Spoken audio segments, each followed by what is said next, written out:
The aroma of pepper stew wafted through the air, but customers were few.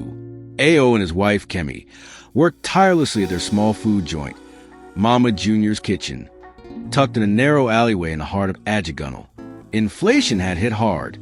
Meat was expensive, gas prices soared, and the local gang demanded weekly payments for protection. Ao, ever the optimist, stirred the pot and whispered, "We just need one lucky break." Kemi nodded, hiding the fear in her eyes. Their son, Junior, coughed in the corner from the smoke of their wood-burning stove. They couldn't afford cooking gas anymore. Kemi wrapped him in a wrapper and rocked him gently. That night, Ao came home with bruises. "I refuse to pay those thugs today," he said proudly, but Kemi's heart sank. The next morning, Ao kissed her forehead and said he was going to join a peaceful protest downtown. "Something must change," he said. Kemi watched him walk away, not knowing it would be the last time she'd see him. The sun rose, but Ao didn't return. The protest had erupted into chaos.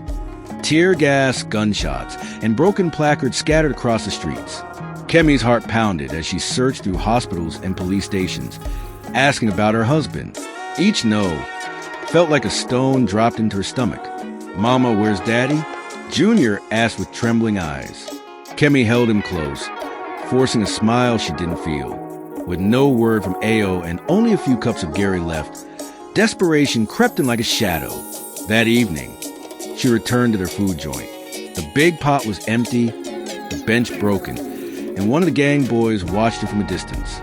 "Where's your man?" he sneered. Kemi said nothing. She sat by the cold firewood stove, holding Ao's apron. The wind whispered through the alley. She lit a match, more for hope than heat. The night fell, and so did her tears. As she closed her eyes, a bang on the shutter jolted her. Was it Ao? Kemi raced to the shutter, heart hammering. She pulled it open to reveal two men, uniformed, grim-faced. "You're Mrs. Kemi Bello?" one asked. Her mouth went dry. They handed her a photo, Ao's bloodied face on a protest banner. "He's missing. We're still searching," the officer said before walking away. No apology, no comfort, just a cruel question mark. She slumped to the ground, clutching the image, sobbing into her knees. How do you explain the absence of a man whose voice still echoes in your ears? She couldn't sleep, couldn't eat, but Junior still needed food. She boiled water just to trick his belly. The next morning, the gang boy returned. "You better start paying or else." He left a matchstick on the counter, a threat. Kemi stared at the empty shelves. No rice, no beans, not even pepper. But she opened the shop anyway and lit the fire. "Hope," she whispered to herself, "even if I have to cook it with nothing." And as she stirred the empty pot, a mysterious envelope slipped under her door. No name, just Ao's handwriting. With trembling fingers, Kemi opened the envelope. Ao's handwriting danced across the paper like a ghost. "If you're reading this, I may be gone, but don't give up. Use what we built. Use your hands. The kitchen is your strength." She clutched the note to her chest, the ink smudging with her tears. Outside, the gang circled like vultures. Inside, there was nothing but a flicker of willpower. She gathered cassava peelings, leftover palm oil, and crushed dried crayfish from the bottom of an old sack. It was barely a meal, but she prepared it like it was a feast. She offered it to Junior with a prayer. Then she stood at the corner of the street with a tray, offering what she'd made to passers-by. A young teacher bought a plate. A bike man asked for a taste. "Mama, Junior's still cooking?" they whispered. By evening, she had sold enough to buy a handful of beans. But as she locked the joint, she saw something on the wall. A red X sprayed across the shutter. A final warning. The red X burned in Kemi's memory like a curse. That night, she stayed awake listening for footsteps, matches, anything. But the silence was louder than fire. In the morning, she walked to the local radio station. She begged the receptionist, "Please air my message. My husband is missing." The announcer listened, then offered a few seconds on air. Her voice trembled. "Ao, Bello, if you hear this, your family is waiting. We haven't given up." The street food business picked up. People came not just for food, but to show quiet solidarity. Some offered extra coins. Others came just to sit with her. But as the support grew, so did the gang's aggression. One night, the gang boy returned, this time with others. "This place is ours now," he growled. Kemi stood firm. "Over my dead body." He smirked. "That could be arranged." They left her shaking, holding a rusty kitchen knife in her fist. Just then, Junior ran in. "Mama, come quick. There's a man outside. He's hurt, and he looks like Daddy." Kemi rushed outside, heart in her throat. But the man lying by the gutter was not Ao. He was badly beaten, blood caked on his shirt. "Help me," he croaked, though disappointed. She helped him up and brought him inside. He was a protester too, named Kola. He recognized Ao. "Your husband," he protected me, saved my life during the chaos. But he was taken. Taken? By who? Soldiers, or maybe the gang. I don't know, but he told me to find you if I survived. Kemi broke down, her knees buckling, but Kola took her hand. "He believed in you. Don't let that light die." Word of Kemi's courage spread. People came with small gifts, eggs, tomatoes, yam skins. She cooked it all, but danger was near. That night, the joint's window shattered, rock thrown, with a note tied. "This is your last warning." Kemi held Junior close and whispered, "We will not run," in defiance. Kemi cleaned up the glass and reopened the joint the next morning. Customers arrived, and so did local journalists. Her story caught attention. A widow who refused to surrender. But deep down, fear gnawed at her. She sold her wedding ring to buy enough food for the week. Salted beans, palm oil jollof, roasted plantain. She named the dish Courage Special. A lawyer who saw her on the news offered to help search for Ao through legal channels. "We'll file a habeas corpus," he said. "If he's in detention, they'll have to respond." Hope ignited once more. That evening, the gang returned.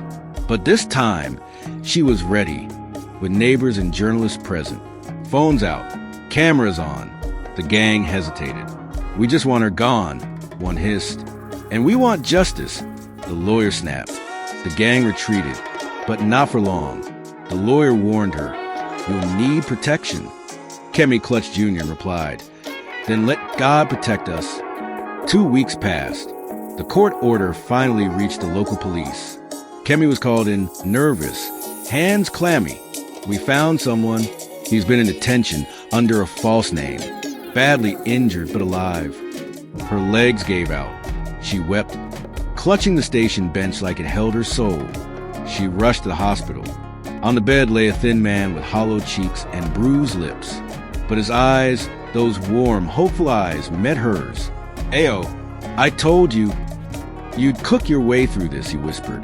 The reunion was brief. The gang, humiliated, set fire to their shop that night. Flames consumed the joint while Kemi watched, tears streaming. It was the only home their dreams knew. She wanted to scream, but Ao's words echoed in her mind. "Use your hands."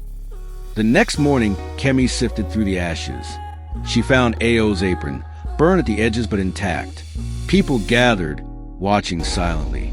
A neighbor whispered, "Build again." With Ao still healing, Kemi borrowed a cart from the church. She started selling food by the roadside. Rice wrapped in leaves, muamua in tins, stew in reused yogurt containers. The gang stayed away. Public eyes were everywhere now. Her story had gone viral. One day, a famous chef visited. "Your food, your fire. I want to help." Together, they raised money to rebuild Mama Junior's kitchen.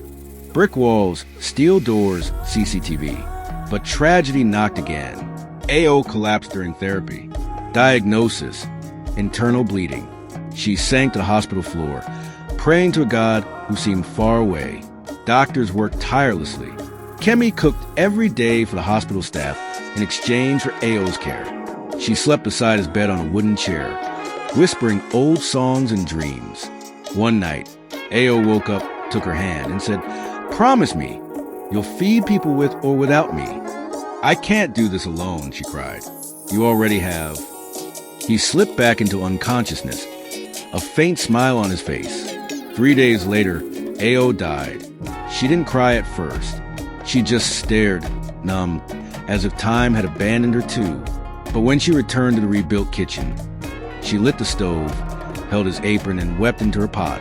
The next customer who asked for rice got a plate full of tears and triumph. On the day of Ao's burial, Kemi cooked until her pots were empty. She gave food to everyone who had stood by her. "No one goes hungry today," she said.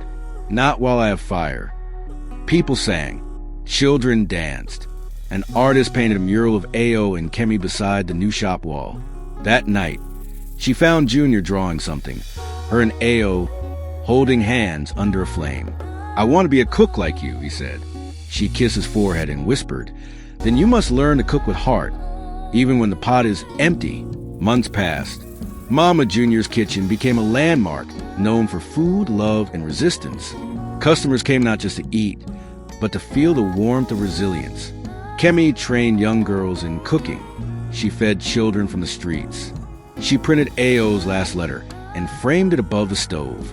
Every morning, she opened the shop, lit the fire, and said, "Good morning, Ao." Junior helped stir the pot now, his tiny hands confident, his heart full. And even though she lost so much, Kemi had found something stronger, a legacy born from pain, cooked in hope and served with love. Thanks for watching, and I hope you enjoyed this episode. Kindly share, subscribe, and hit the bell button for more stories like this.